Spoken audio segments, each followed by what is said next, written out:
Hello. Hello. Hello. Hello. Hello. Hello, hello. Hello. Hi. And in the week that Nicolas Cage is returning a dinosaur skull, which he bought from a gallery in Beverly Hills for $276,000 to Mongolia, because it turns out both him and the gallery were caught in an illegal smuggling ring. In the week that Amazon and Overstock removed most of those two-wheel self-balancing hoverboard thingies from sale because they just keep catching fire. And in the week that a Pembrokeshire village endured its 81st consecutive day of rain, making it one of the longest stretches of wet weather in British history for 92 years. Ooh, and in the week that Kez joins us live from the USA, home to such alien life forms as Donald Trump's hair, it's the Geekly Chronicles. Indeed, hello. Indeed it is. Episode 7. Can you believe it? Wowza. Crazy. Yeah, here I am, coming to you remotely for the first ever time. Yes. So you're too far away to make me tea during the songs then? Yeah, I'm Indeed. 6,500 whole miles away from you right now. Whoa. I really hope it all works. Yeah, it would be nice. I didn't realise that you have so many buttons on this side of the desk. I know. Because, of course, I'm producing, because you're in, Trumpland. So, I really hope I don't press the wrong one. Well, there are a lot of buttons, but... there are loads of buttons. You get used to it. It's kind of scary. Don't press the big red one and then you're fine. I thought you just, sat and talked about sandwiches. I didn't realise there was all of this to, do. Oh, well, that is the most important thing that I do. I do sit and talk about sandwiches a lot. But no, True. there are buttons. Unfortunately, there is not yet a sandwich button. True. We should build a sandwich button. Oh, I'm up for that. I'm absolutely up for that. Yeah. We can Something make that for Series happen. 4. Absolutely. Of course, this was also the week that, tragically, the music legend David Bowie died at the age of 69. So, in tribute to him, here is Heroes. It's the Geekly Chronicles. So, Katharine, while you said that because I'm so far away this week, not quite around the other side of the world, but definitely the other side of a big wet thing, that I wouldn't be able to make you tea this week. But I have to correct you, because aren't you off tea at the moment anyway? How has this happened? You yes. are the biggest consumer of tea in Western Europe. What is going on? So I've decided to take on WaterAid, the charity. They're running a challenge, the Just Water challenge. I'm drinking, just water for 4 weeks in January. Does what it says on the tin, really, doesn't it? It does, yeah. So totally missing the tea in a big way, to the point where I still talk about making cups of tea. Then I get to the kettle and go, oh, no tea for me. Yeah. Although, before the show, you did make yourself a cup of hot water, so... Yeah, it's nice to have something warm to hold, sort of comforting. So, yeah, it's an important campaign, I think. Everything WaterAid raise between now and the 10th of February for their Deliver Life campaign, the government is doubling. Ooh. So if anyone donates, I've tweeted a link out to my Just Giving page. You can also donate by text message. So you can send your message to 70070. And the thing that you need to type in your message is EMVY65, then a space, a pound sign, and the amount that you want to donate. So, for example, you might type EMVY65 space pound sign 2 to donate £2 and send that to 70070, or just follow the link on our Twitter account and in the show notes, and you can just donate on the web on Just Giving with your credit card or whatever. So really important stuff. The Deliver Life campaign is hoping to reach 130,000 mums, which wouldn't otherwise have access to clean water. So these are mums that are about to give birth to brand new babies, and they wouldn't otherwise have access to clean water. So WaterAid are aiming to give them that access for at least a year. So, yeah, really important stuff. So my small sacrifice of no tea or other interesting beverages for the month of January. And if you'd like to have a go as well, if other people would like to have a go at giving up other beverages, then you can do the challenge for 2 weeks as well. So you've got until Monday to sign up for that, and you can still fit your 2 weeks into January, or you can just sign up at any point and have a go. But other than the excitement of Katharine's water challenge, thrilling though it may be, it's brilliant. The overwhelming excitement of a cup of hot water. my hat is off to you, because I couldn't do it. Maybe I could, but it is a very very tough thing, and certainly to you and to Kaitlynn, to anyone that's kind of giving up caffeine and the usual vices and going for just water for a month, that's tough. So well done on that. There's also been a lot of other exciting stuff happening in the past couple of weeks. That is very true. Now, I think probably the most exciting thing that is happening, or has been announced in the past couple of weeks, is the news that Robot Wars is apparently coming back. No, I was going to go with Tim Peake being on a spacewalk, but okay, we'll go with Robot Wars. Well, I think exciting in different ways. Exciting thing, like Tim Peake walking in space, is pretty cool. People walk in space all the time. Robot Wars has been off our screens for ages. For the people that aren't from the UK, I don't know if Robot Wars ever made it internationally. I hope it did. But what is it? Well, it pretty much does what it says on the tin. Build robots, and then they fight them against each other. Yeah. That's pretty much it, really. That's basically all that happens. They get them in a big arena, and they have some kind of official house robots that sort of police the fight, and sometimes join in with the fight. Yeah. If they feel it's not exciting enough, they'll just start slamming people. But yeah, it was a big thing. It was a BBC TV series, and there was each series was a knockout competition. It was presented by Craig Charles of Red Dwarf fame and various other things, and commentated like a real sport. And it's a real sport. That feels like it was probably really good in the 90s. Well, it's been off the air for 12 years. Now, when robots aren't as cool anymore. Well, I suppose there's been quite a lot of technological advances, at least I imagine so. Yeah, I mean, maybe... I don't know if there's many advances in... fighting robots. Axe technology. But maybe the reason that robots aren't quite as cool anymore is because we don't have Robot Wars as a motivator for the design of new leaps and bounds in axe technology.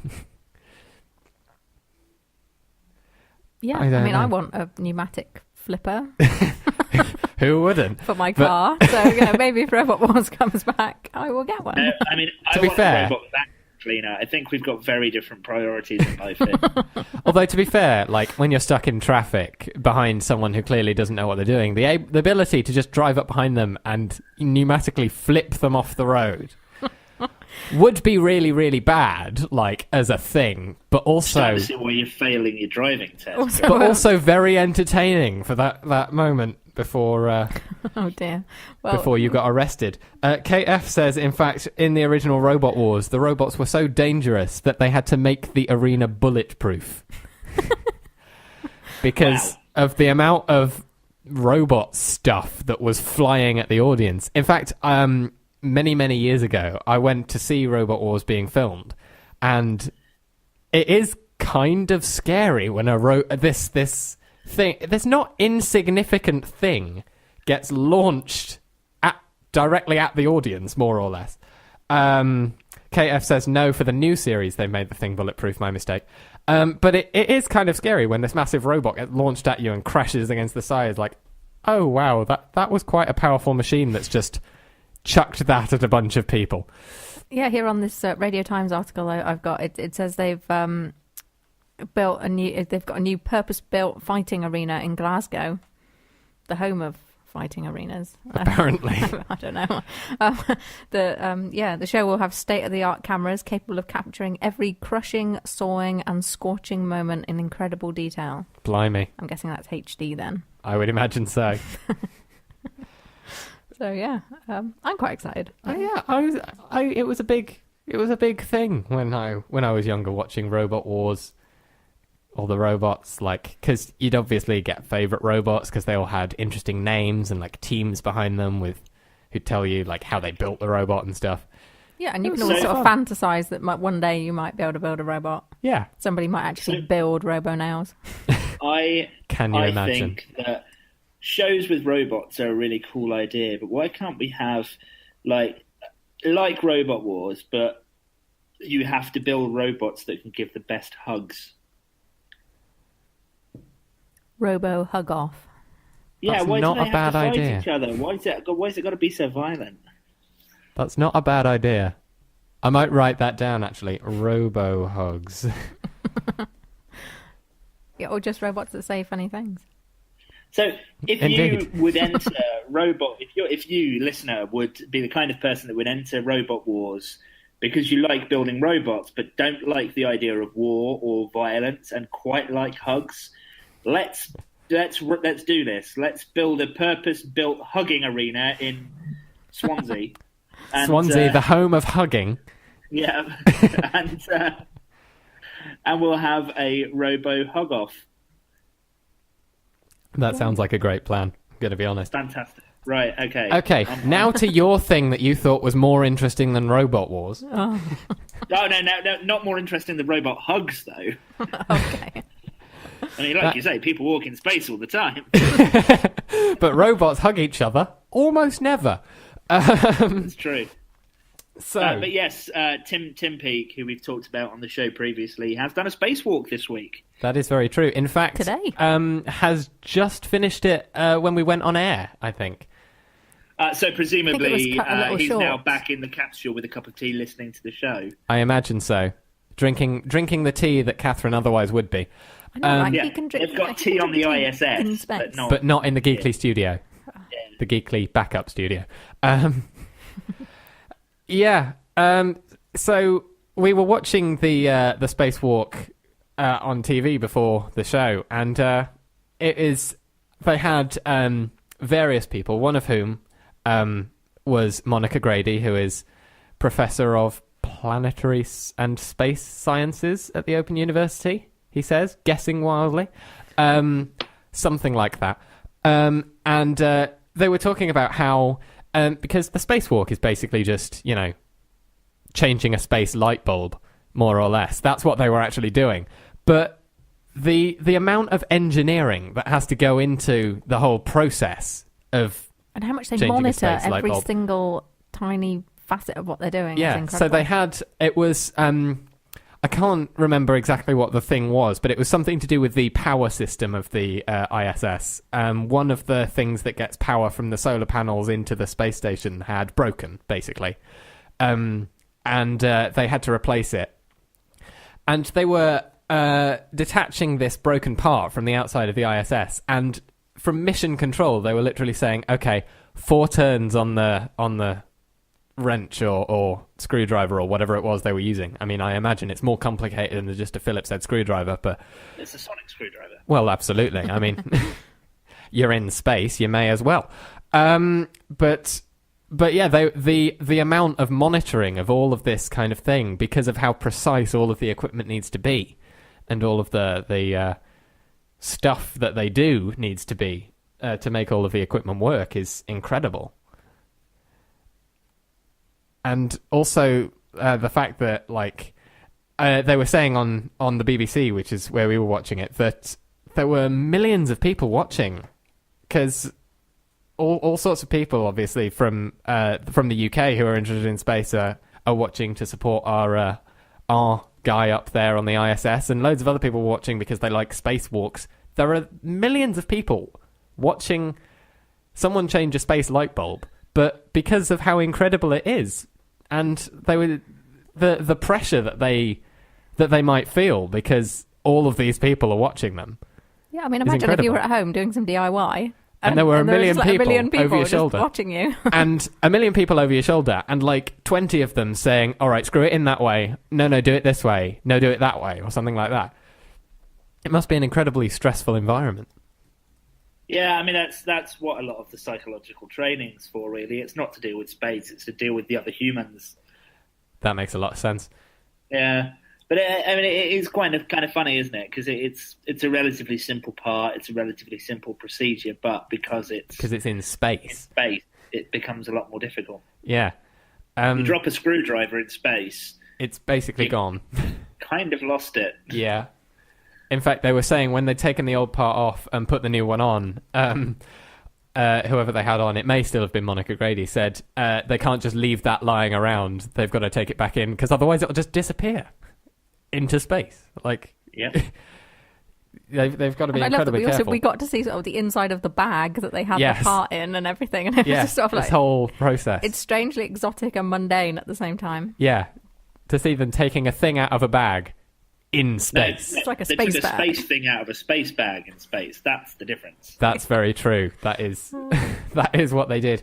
But yeah, and someone else said that, like, to be able to hold on to something because of the forces involved being in zero gravity and everything and the thickness of the suit, it's like, you know, those stress balls you can get, squeezing down on one of those anytime you want to hold on to anything.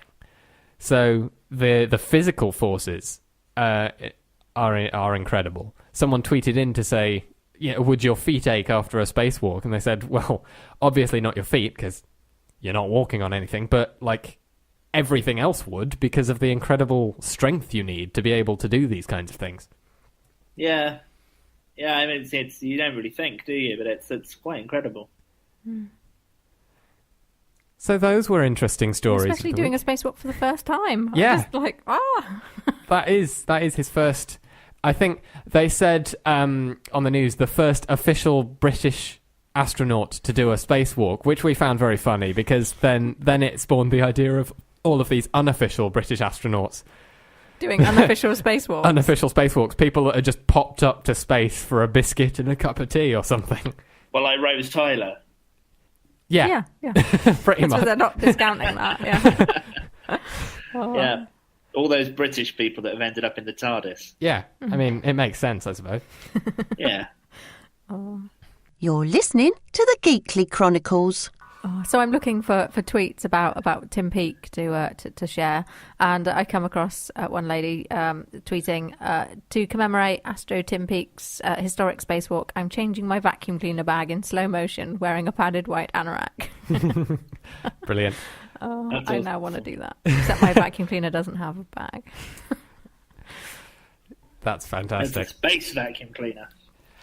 But speaking of space vacuum cleaners and robot vacuum cleaners, which you were earlier, Kez, something I noticed in the last couple of weeks was that people who own a certain kind of LG smart TV got a little message popped up on their screens that said, LG TV app service is going to be discontinued shortly.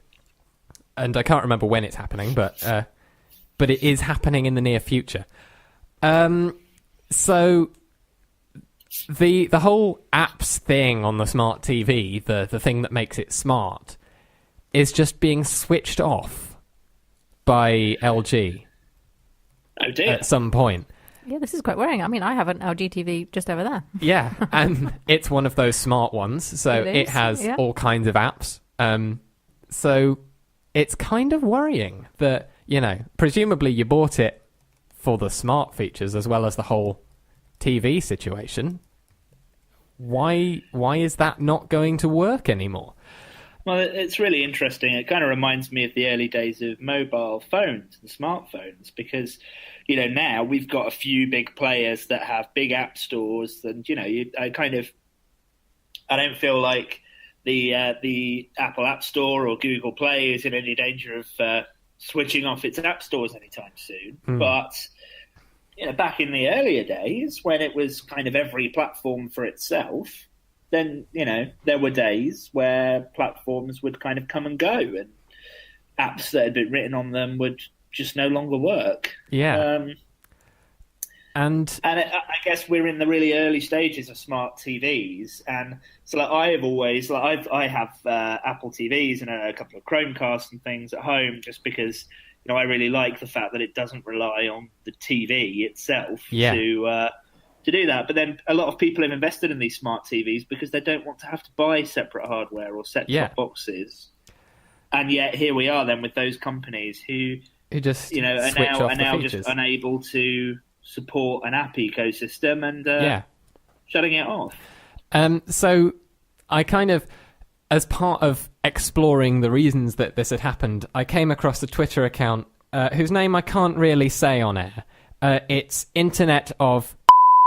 And what that account tweets is stuff like this, basically, where the Internet of Things, as is the buzzword for all of these kind of connected devices, has gone wrong.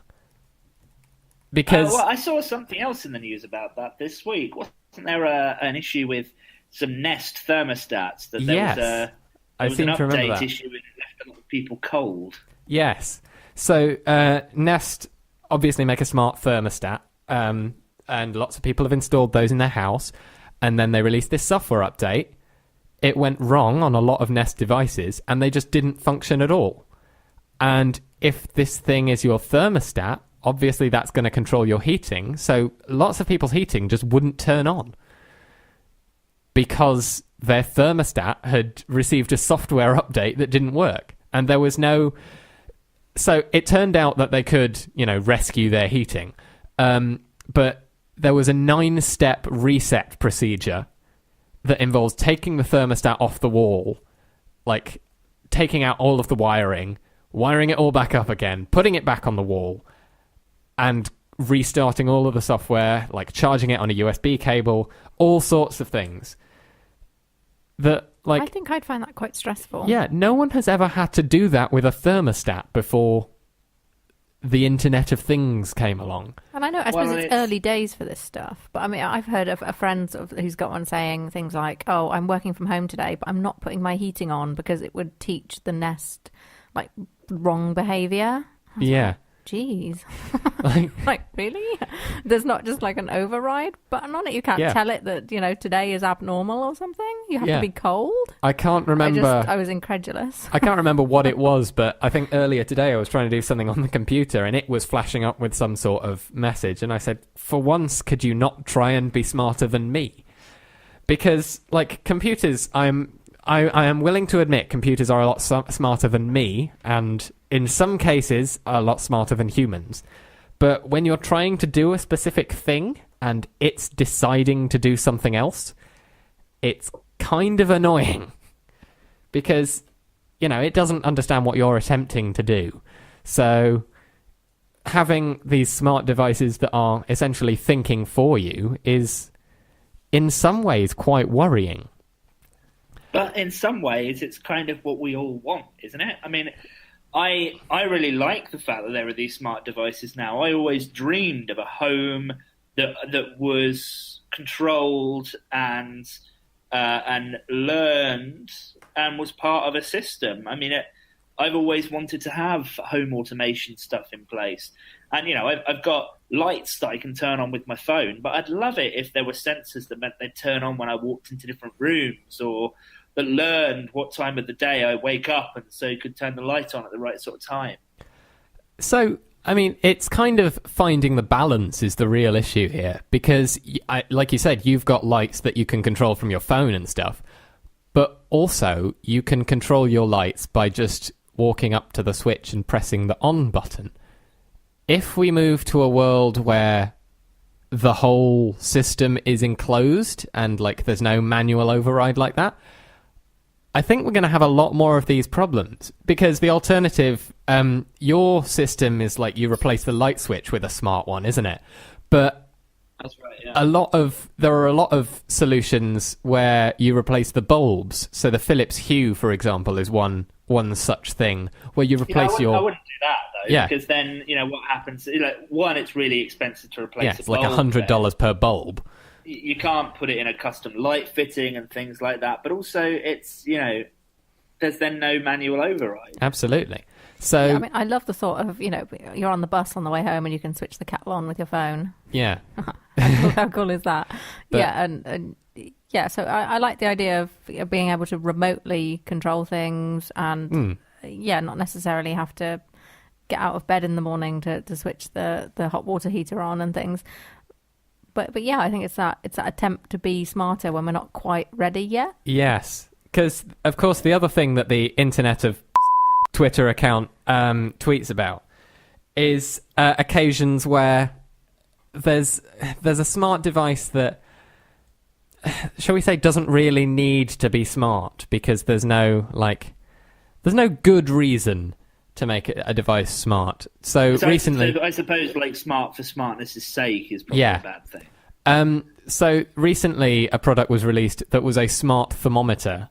Now, I won't say on air for fear of losing our clean tag where that thermometer goes, but it's not in your mouth.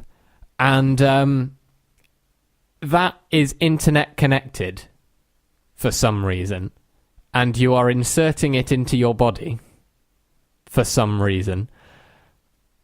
I feel like there is something wrong with that situation. I don't know how, because it is a thermometer. It's not going to cause you any damage unless you insert it wrong. But the idea of having those kinds of devices connected to the internet slightly worries me. I mean, I suppose there's always a personal data and privacy issue, right? Well, that too. Concern, at least. But I mean, I'm not sure what hackers are going to do with my temperature. If you're tracking your health and all of your healthcare through an app or through an electronic system, then you can just have it all sync automatically, right?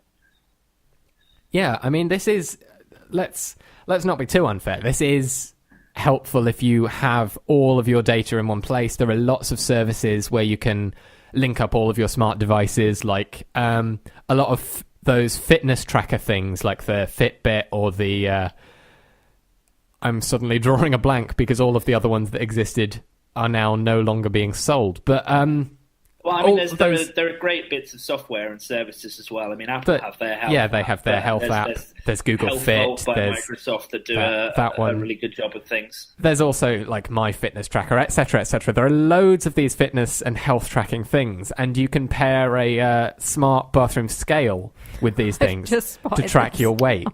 On the Twitter account. Have you found the Twitter account Yeah. I was talking about? Yeah. Excellent.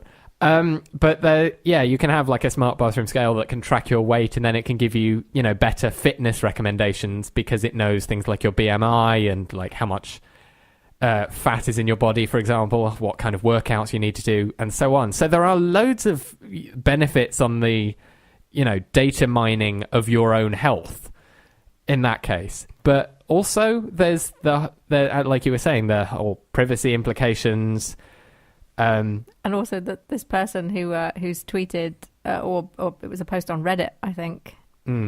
Somebody said, just the quote is, "My cat keeps weighing itself on my internet scales." Just a whole list of extra weights that are obviously wrong. They have all of their normal weights. I've seen the picture. They have all of their weights listed, and then loads of weights of about like 10 pounds, which is about what a cat weighs. And the system is like, oh wow, you've lost weight, like loads of weight. So because it's not smart enough to tell that it is a cat. I mean, that kind of is and isn't a problem. It is a problem on that particular system. I have seen one internet-connected scale/fitness app solution, which is a mouthful, where it can kind of guess based on your weight. Like you buy the scale and then a family can use it, and it will say if one person steps on it and it's tracked a kind of similar-ish weight for them in the past, it will say, oh, you must be so-and-so. I'm going to log your weight under that profile, and you can go in and change it. So if your cat steps on it, presumably it'll just get like a fitness tracking profile and say, well, Tiddles is slightly overweight this week. I like that. So, the Internet of Things for cats. Yes, that needs to happen. Ultimate, I mean, to an extent, that is already a thing because there are internet-connected cat feeders. I mean, Is there any better reason to still have the internet? Is there any better purpose? I remember when I first joined Twitter, somebody had connected their cat flap and their cat's collars, or their microchipped cats up to a Twitter account. So every time the cats went in and out, it tweeted, so that obviously they could keep an eye on them when they were at work, see who was in, who was out, things like that. And that was years ago now. That must be sort of 2008 or something. Somebody was doing that. So, yeah, cats. And the Internet of Things. Yes, the ultimate goal is cats. And speaking of the ultimate goal, that wasn't a good.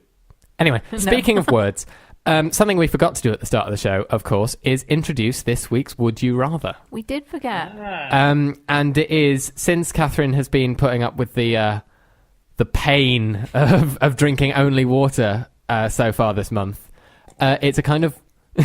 Nice slurp there for us. It's a water-themed Would You Rather. So would you like to introduce this week's question? Yeah, so the question is, would you rather drink only water for a week, or would you rather drink so much coffee that you couldn't sleep for a week? I mean, I know which one I'd pick, but... that's a lot of coffee. That is a lot of coffee.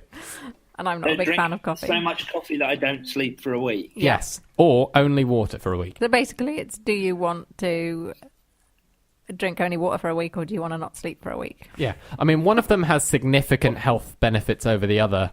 Oh, yeah. Think of the amount of extra time you have if you drank all that coffee. Yeah. So, swings and roundabouts. And I suppose if you really loved coffee... Yeah. It would be like heaven for you to drink so much coffee over the course of a week that... Like, you would have so much more time in the day to just drink coffee. You'd probably be awake for several weeks afterwards because of the amount of coffee you could drink. You'd probably actually be stuck to the ceiling. Yeah. So that's what we want to know. Yeah. Do let us know. So gkly.co/WYR. And let us know which you would prefer to drink only water for a week, or drink so much coffee you didn't sleep for a week. It's like the Go Compare guy, only less annoying and more tuneful. It's time for this week's Tumbl Fumbl. That was a lot of jingles.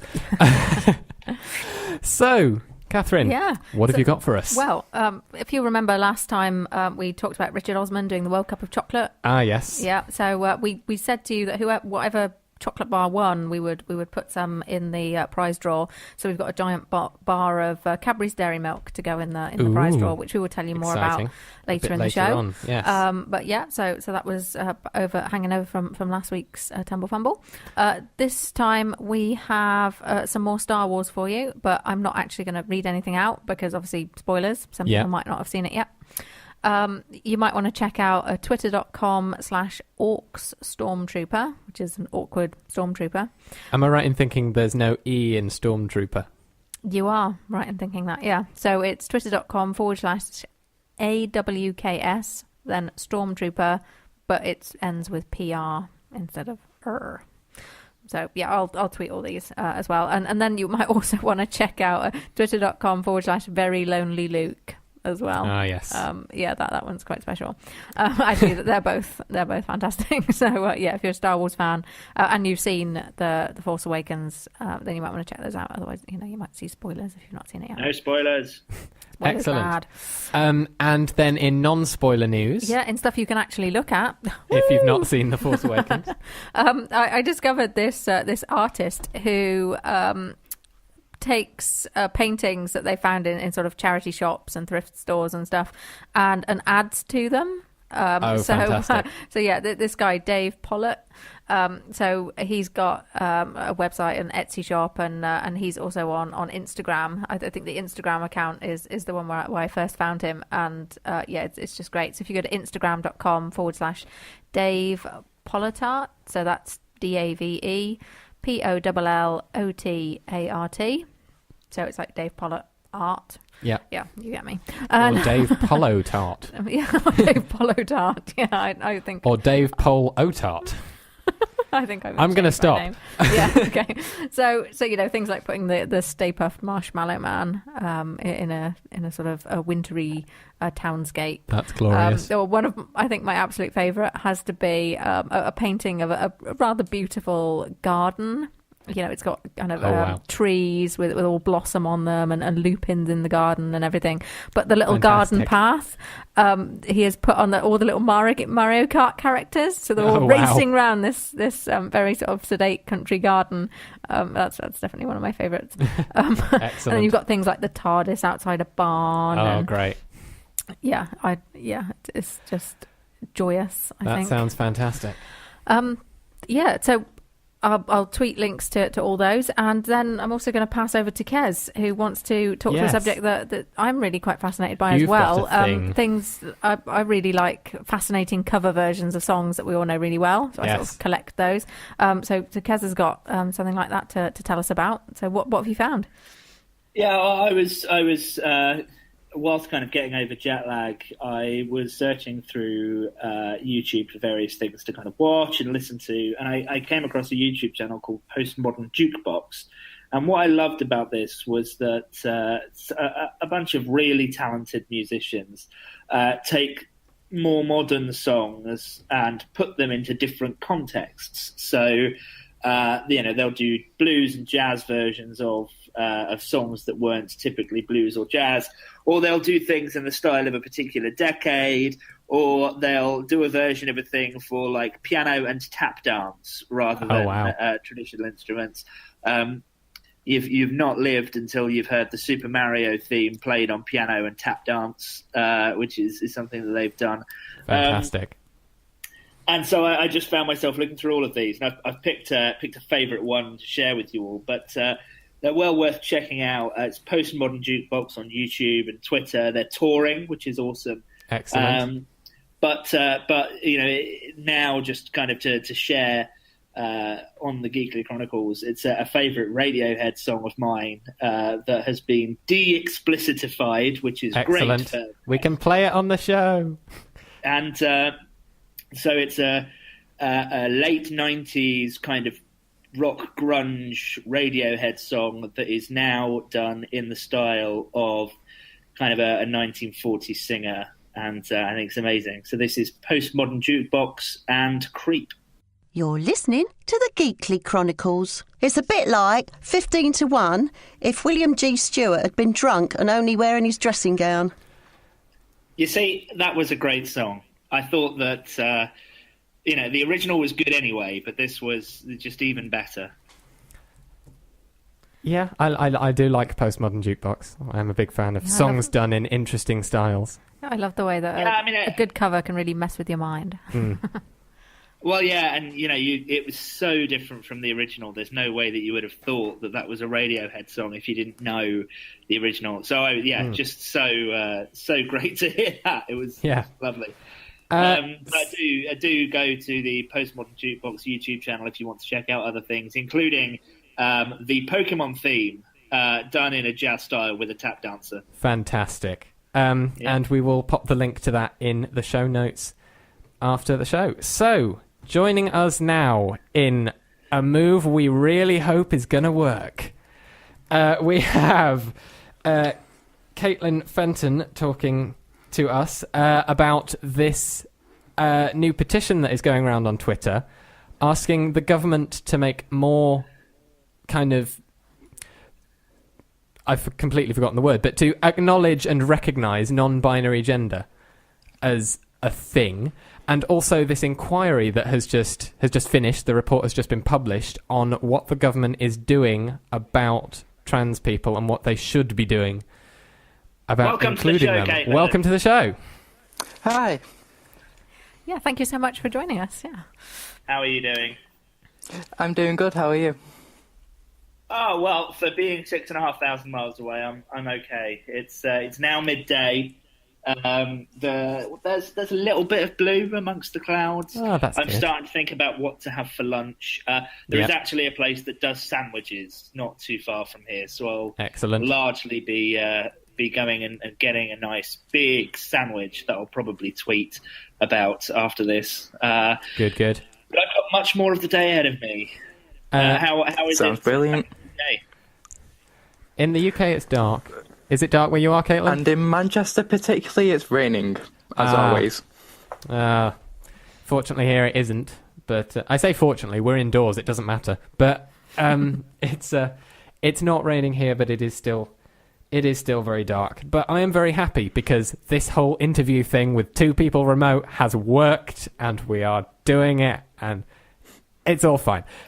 So this Kaitlynn. inquiry then, the report that the Women Inequalities Committee's inquiry group have published has made a lot of recommendations for the government about many things in the sphere of transgender issues. One of them was non-binary, the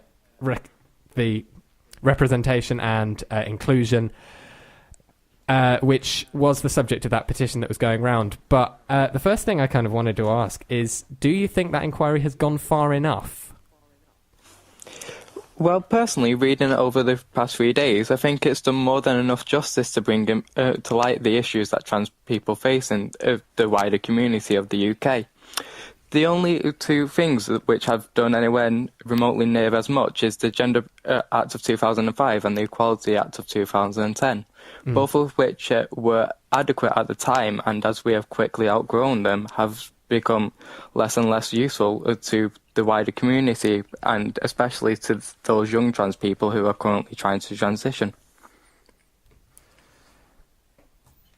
So the acts that were previously kind of we saw as okay, you say we've grown out of them. Are they unfair, kind of, given how we understand it now? Not unfair, just in terms of what they were there to do. They achieved their aims, and now they're outdated. They were made for a society that exists at that time, and that society has made so much progress. And just in terms of the terminology in there, some of it nowadays could be considered slur, which many people don't identify with, and it drastically needs updating. Yes, that is certainly an issue in a lot of kind of equality situations, but this one in particular, where a term in particular becomes acceptable to use in one period within society, but then it moves on, and then that term is no longer acceptable. It's seen as a slur, it's seen as offensive. So do you think this new report is going to undo the more damaging effects of that those old legislation had now? Well, if we take it into context of what it is, it's the first report of this particular committee, the Women's and Equalities Committee. And the depth that they've gone into it, I'm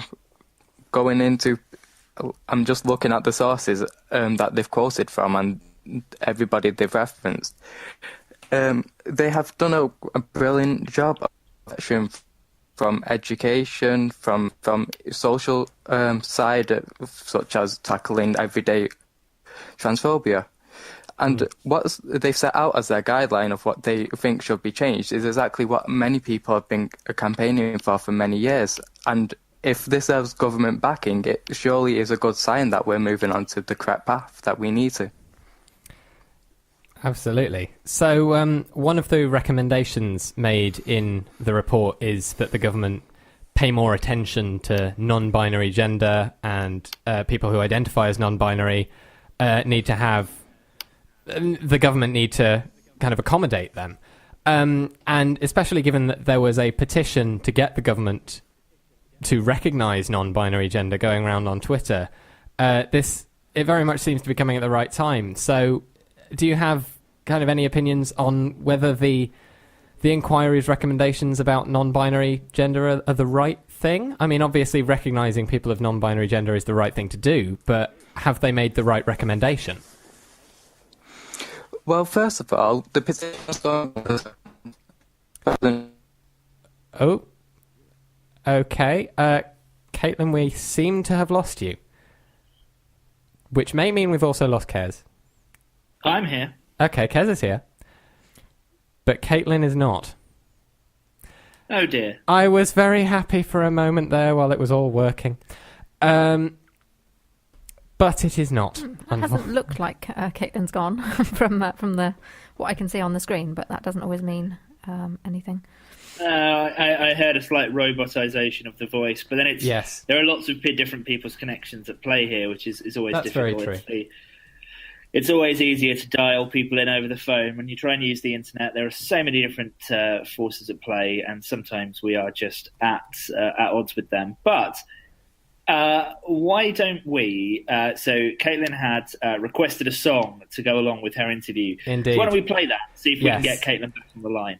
Oh, there's geeks on the wavelength. Indeed there are, and hopefully there's a Kaitlynn on the wavelength as well. Hello, sorry about that. No worries. It happens far more often than we'd like, but it does happen sometimes because technology We've got you back now. is unpredictable, but we have you back now. So, where had we got to? Before we lost you there for a moment, we had just asked if the report made by this trans inquiry had made the right recommendations about recognition of non-binary gender. Well, the inquiry itself actually quotes the petition as one of its sources, and it goes a bit beyond that. It says partially that non-binary people should be recognised officially and their gender should be considered official. Yet it also goes further than that, saying that the gender should be itself abolished, that it's somewhat useless in today's society. Yeah, I seem to remember that someone tweeted the report said that we should use the X in the sex field on passports as a kind of representation of non-binary gender. Is it those kinds of things that do we need to do more or less of that sort of thing? Well, for several years now, we've had the MX pronouns on stuff like passports and a driver's license as somewhat official non-binary pronouns, but there's been no official legislation of a non-binary gender, and just including that just validates so many people across the UK, and it puts us in leaps and bounds to actually get rid of the gender system, which it says in this field, just after the X on the passport, that should act as a stepping stone. Yes, so I think, it definitely is important to make sure, people are able to feel validated by... that the option is there. Yeah, the option is there. That's how you want to describe yourself then, then you can. Then you can, because you are being thought of. So, yes, it sounds like that is a very positive move. Let's talk about The Danish Girl, which is a film that recently came out starring Eddie Redmayne as the lead character, who is transgender. There has been a lot of mixed reaction to this film from the trans community. Do you have any comment on it? Well, I think the film itself is a double-bladed sword. On one hand, it's putting trans representation in the main light of the media. It's a multi-million film which has been nominated for countless awards with the upcoming season. And yet, on the other side, it is a male playing a trans woman role, which isn't itself representative. It's somewhat perpetuating the idea that is all what trans women are, men in dresses. And with the award going to the male actor, again, it puts us as a commodity rather than actual people. Yes, I remember seeing a lot of reaction that said something along the lines of, this is kind of cisgender appropriation of a trans story, and this is what cis people think trans people are as opposed to what they actually are. And also a lot of comments about trans actors who could have played the role having been overlooked because they had Eddie Redmayne, to put it simply, because they thought that Eddie Redmayne was better for the role than someone who was actually trans. Well, again, we have to think of this like a stepping stone. It is that a male actor has got the role, and there could be countless other trans female actors who could have played the character so much better. But then again, would those people actually bring in the same amount of publicity and the same amount of attention that film did? One of the main reasons that the film has got so much attention, which I can't condone, is that the fact it is controversial and it has caused a public outcry. And yet, without that public outcry, the transgender issue of the film may not even be known. Very true. So it's, like you said, it's kind of a double-edged sword to kind of what is and isn't helpful in terms of exposure. It also kind of becomes unhelpful in terms of promoting certain ideas.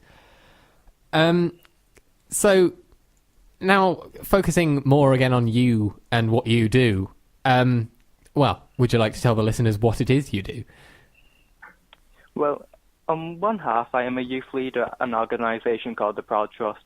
It is an organisation which runs youth groups across the Northwest, which is mainly based in Manchester. And then for over a year now, I have represented them on the Manchester Youth Council, going to various political events, demonstrations, and having an active role inside of the political community as a trans woman. So you're involved in a lot of this sort of campaigning and kind of pushing these issues in front of the people that need to consider them. So for the people that, obviously with the report that's been published from the Trans Inquiry and the petition that's gone round, do you have any advice for people that all of this resonates with, but they just kind of can't face it yet? Just one thing, and I remember getting told this very early when I tried to come out, and that is to be unapologetically you. There's some people who aren't going to like who you are, or people who are going to have a problem with that, but that is their problem, not yours. And when you figure out who you are, you will gain so much confidence, and you will absolutely rock being that person. And so many people will love you for it, so many more than people who have problems with it. And that time will eventually come. Excellent. Well, thank you very much for joining us. We have played your request while we were trying to get you back. It was a very good song. Thank you for recommending it. Yeah, thank you. But yes, Kaitlynn Fenton, thank you very much for coming on the show. And if you want to follow Kate on Twitter, she is @_Kate, KAITF. It's the Geekly Chronicles. And now, the slipping forecast issued by the Geekly Chronicles on behalf of Vaseline at 1900. The general synopsis this evening. Banana skins, euphemistic, becoming more literal later. Wet floors, 7, with yellow signs, 2. Black ice, 9, 8 with decent tyres. WD-40, 1, increasing to 9 later with generous application. Snails, 3, in restaurants with Richard Gere, 7. Slippery little suckers. Slopes, 1, increasing to 9 later. Nipples, 1, in shot glasses, 8. Knots, 1, with heavy metal, 4. Disc, 7, pain and misery later.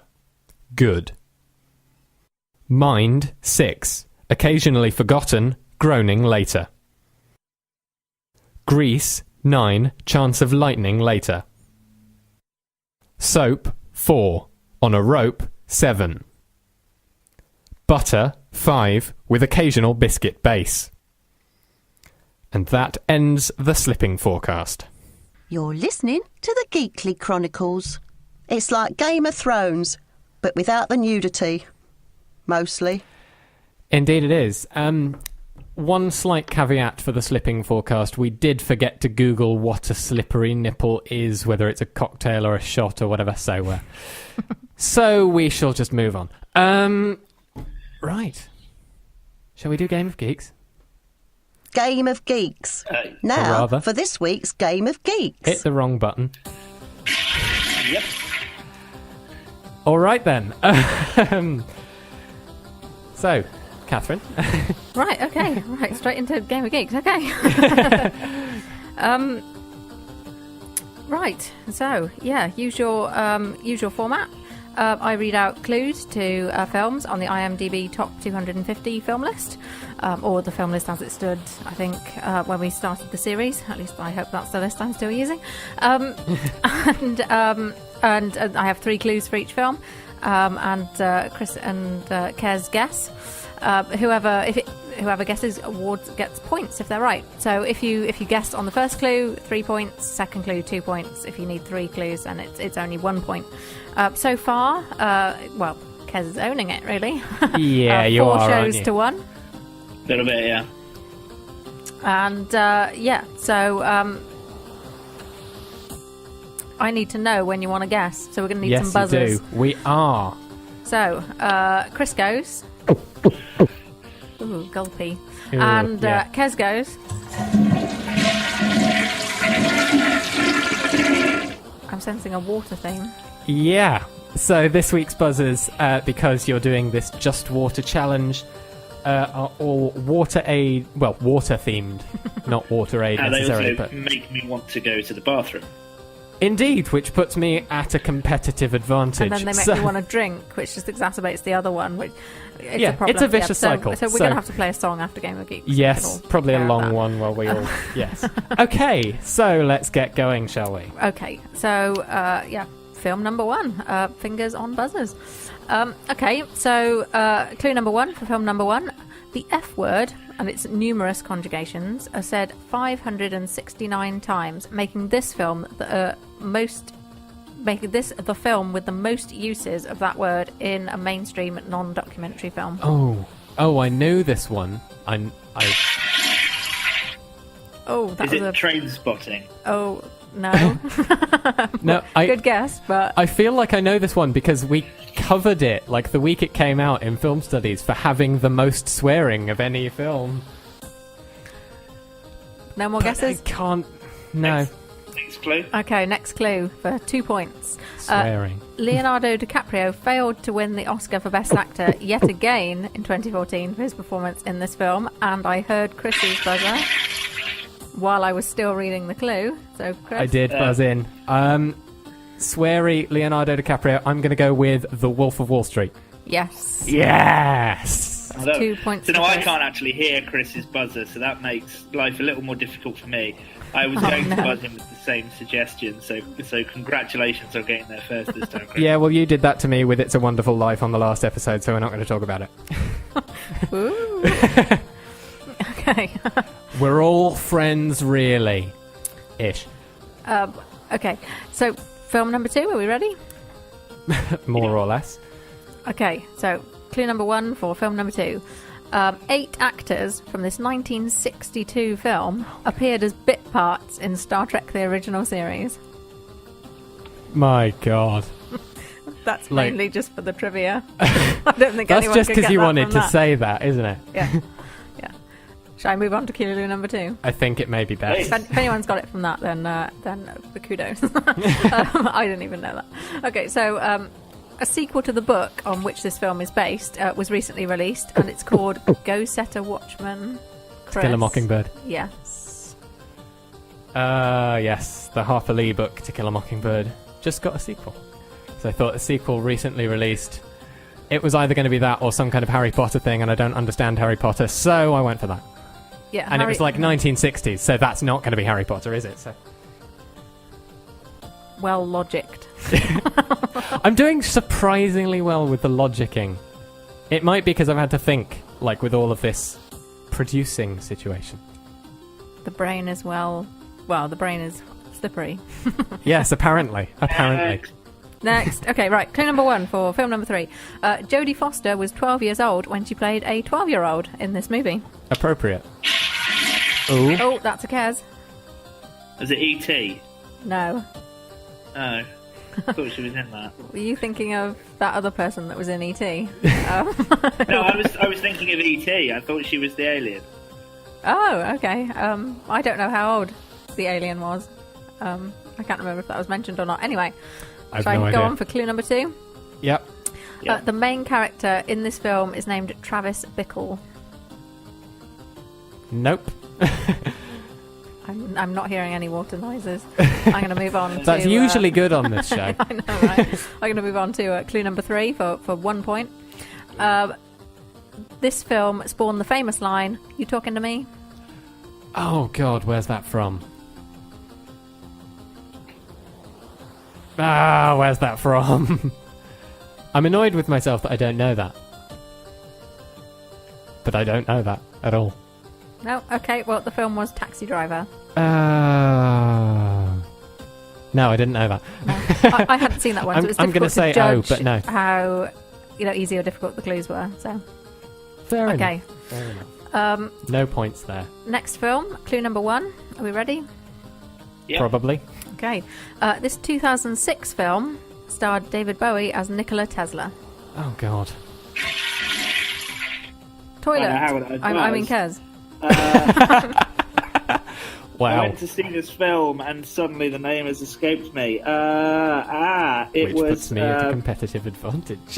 Was it The Prestige? Yes, it Oh. was. There we go. Oh, so things are close. Oh, no. Kez on 3 and Chris on 4 points. Because Kez just got that question on clue number 1, so the whole 3 points. Oh, yeah. So the fifth and final film will hopefully be some kind of record tie-breaking situation, and Yes. hopefully it won't be an actual tie-breaking situation because it's the last clue I have. So you just have to fight. 6,000 miles apart. I need some more dramatic Okay, music, so- really, but we don't have any. Dun dun dun. Clue number 1. The first human dialogue begins 39 minutes into this movie. Kez? Is it 2001: A Space Odyssey? No. No, the first human dialogue begins like 2 hours after that movie finishes, doesn't it? Okay. I don't know. Okay, so clue number 2. The title character's name stands for Waste Allocation Load Lifter Earth Class. Chris? Wally. Oh, Yeah, sorry, because just beat Yes! Andy. Yes. That is another I'm 2 assuming points. you for haven't Chris. even told me I'm right. I'm just assuming Yes. because the letters match up. Yes. You got like wall and like Yeah, and the whole non-human element. yeah, there was that as well. Okay, so that is a rare win for Chris. With 6 points and against 3. A rare. I feel like I should take offence at that point. So we are now on 4 to Kez and 2 to Chris. Indeed. Or, as the excellent Hattie Hayridge would put it, This week's winner is...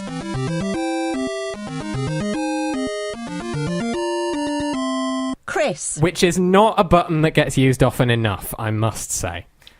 You're listening to the Geekly Chronicles. It's a bit like listening to a radio show run by 3 geeks who don't have anything better to do. Oh. Indeed.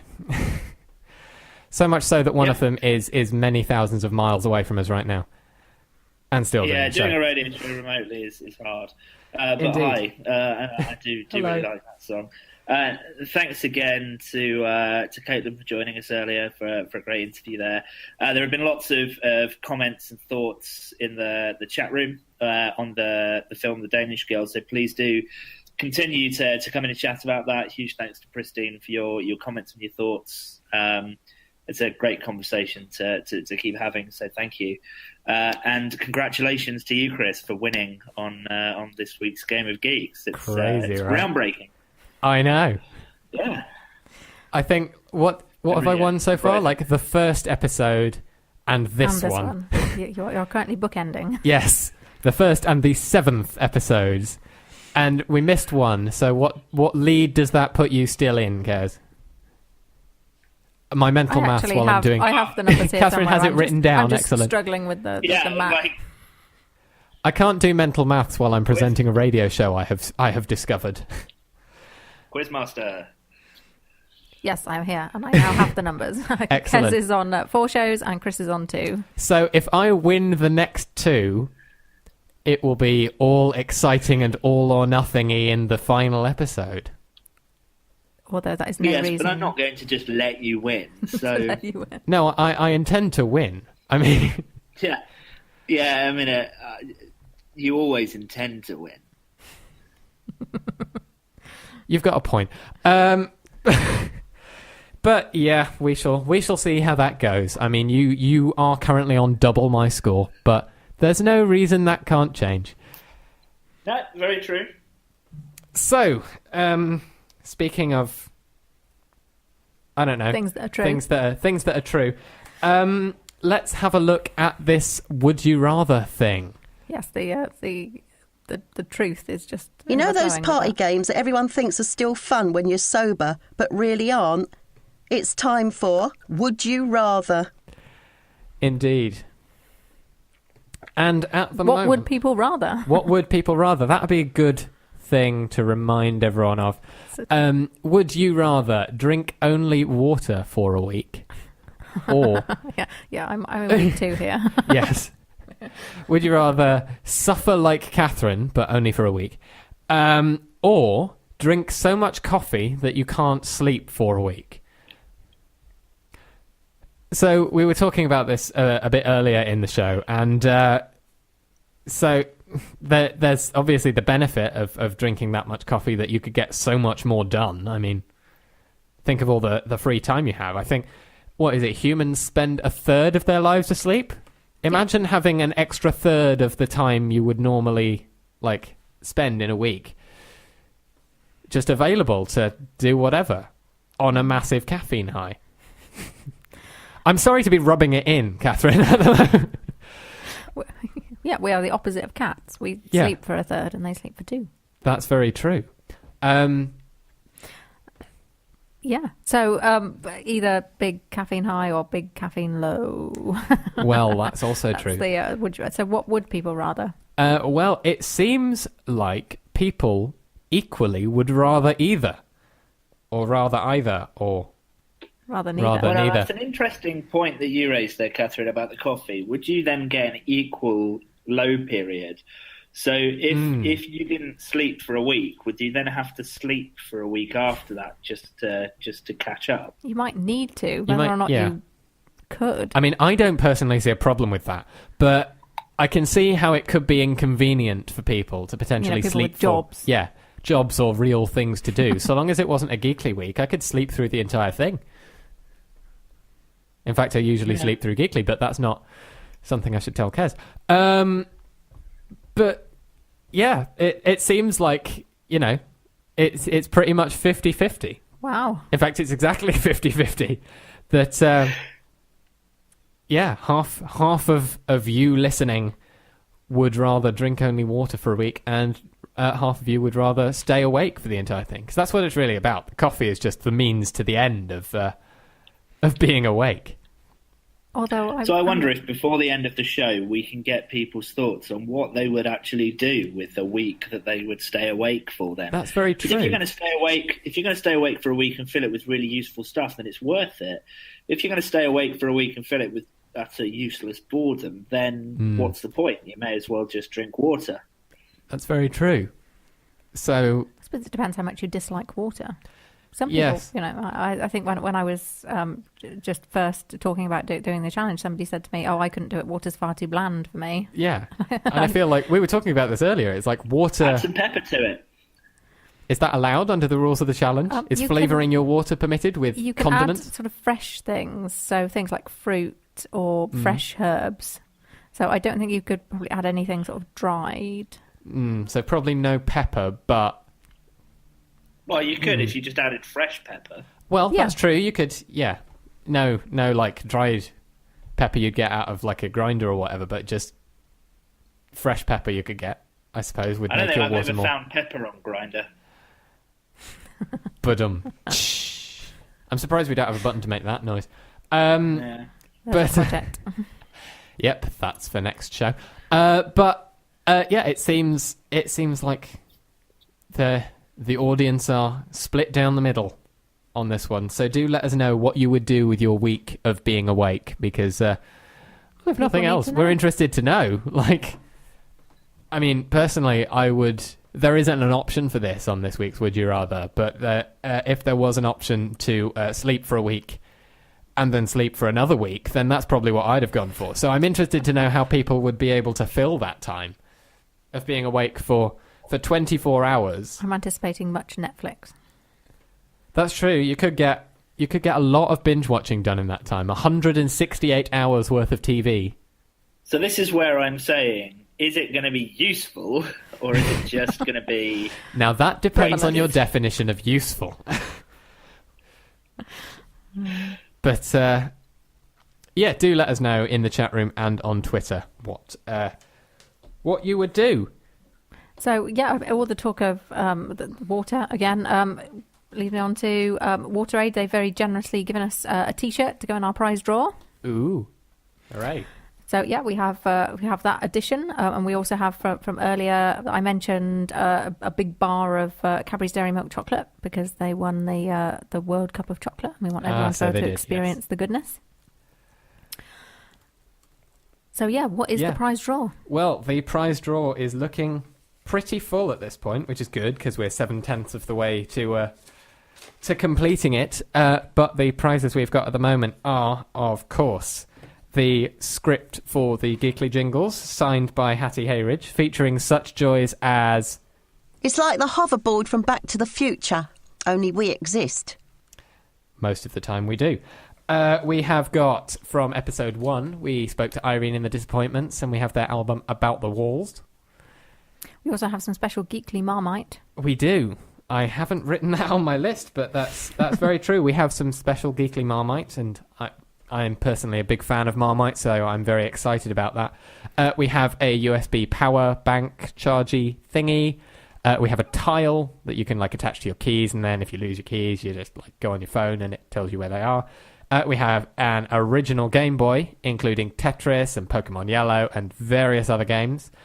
Speaking of games, we have a wristband from Rising Games, who were on episode 3, maybe? Or 5, maybe? An episode somewhere.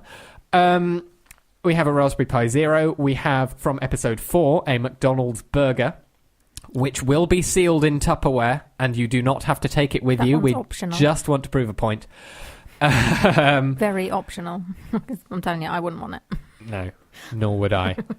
We have the Taylor Swift 2016 calendar, which we found in a pound shop. We have a set of what I believe are called manly mustaches. I mean, don't know where that comes from. No, I'm reasonably sure they're just sticky mustaches. But we have those. We have the Pokemon Annual. We have the WaterAid T-shirt, of course. The big bar of dairy milk. Seriously, it's huge. It's not that huge. It fits in the drawer. I mean, it fits in the drawer, but it's the size of a limb. And of course, we have the drawer itself and the manual, which we have all signed and annotated with our own little comments about how you could possibly build. How do we enter the prize draw? You can enter the prize draw by going to gkly.co/prizes. Leave us your name or your IRC name or your Twitter name or a nickname you like or whatever you want us to call you, and your email address so we can let you know if you win and sort out how to get to the draw to you. And we will be giving away the draw during our live final episode of this series. Now that was a segue.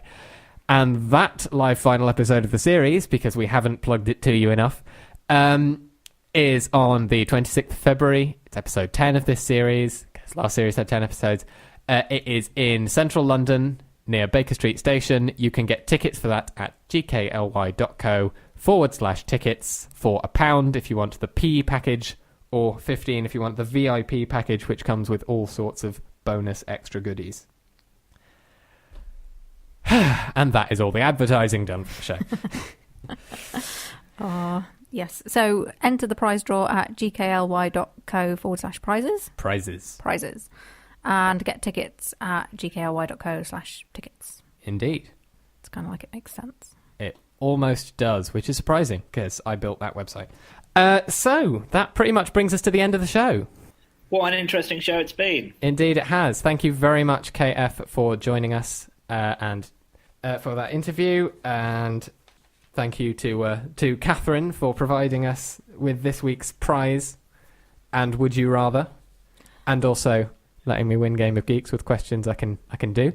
Did help. Thank you to Kez for making time out. The biggest thank even you of though all. On the other side of the world. Yes. Well, it's always a pleasure.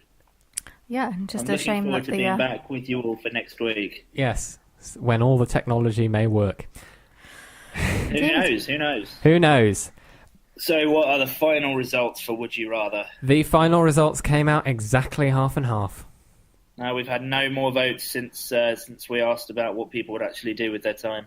Interesting. Well, do continue to let us know what you feel that you may do with your week, you coffee drinkers, because it's going to be fascinating to see what you accomplish with the whole 160 hours to do with whatever you so choose.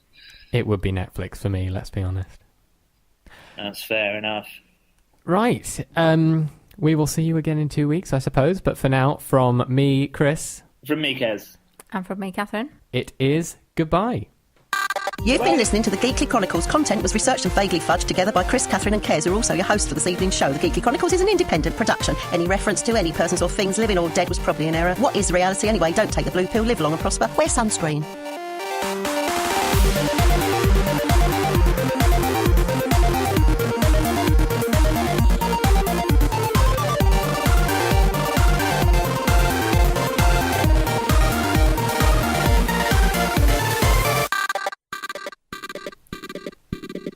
Right, shall I put the kettle on? I hate you. You. You. You. You. You. You. You.